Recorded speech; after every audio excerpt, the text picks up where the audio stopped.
রাশিয়ার president Vladimir Putin সম্প্রতি মার্কিন প্রেসিডেন্ট ডোনাল্ড ট্রাম্প ও ইরানের কর্মকর্তাদের জানিয়েছেন তিনি এমন একটি পারমাণবিক চুক্তিকে সমর্থন করেন যেখানে ইরান ইউরেনিয়াম সমৃদ্ধ করতে পারবে না।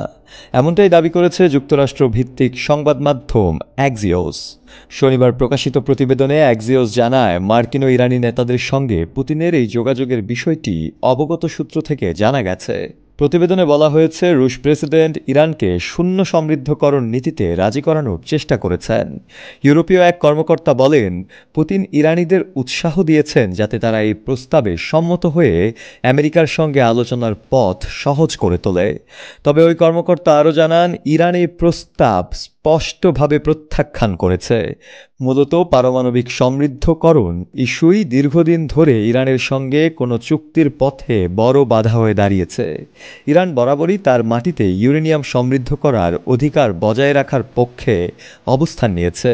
অন্যদিকে যুক্তরাষ্ট্র ও ইসরায়েল চায় তেহরান সম্পূর্ণভাবে এই সক্ষমতা পরিত্যাগ করুক।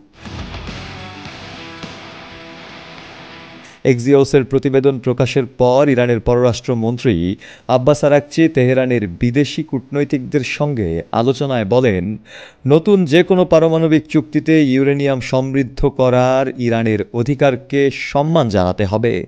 তিনি বলেন এই অধিকার পরমাণু অস্ত্র বিস্তার রোধ চুক্তি এনপিটি অনুযায়ী তাদের প্রাপ্য। তিনি আরও বলেন আমি জোর দিয়ে বলতে চাই আলোচনার মাধ্যমে যদি কোনো সমাধান আসে সেখানে ইরানি জনগণের পারমাণবিক অধিকার বিশেষত সমৃদ্ধকরণের অধিকার অবশ্যই স্বীকৃত হতে হবে।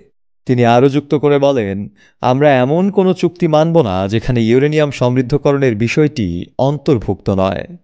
তবে সমৃদ্ধকরণ বিরোধী চুক্তির ধারণা স্পষ্টভাবে নাকচ করলেও আরাকচি জানান ইরান যুক্তরাষ্ট্রের সঙ্গে আবারও পারমাণবিক আলোচনা শুরু করার সম্ভাবনা বিবেচনা করছে।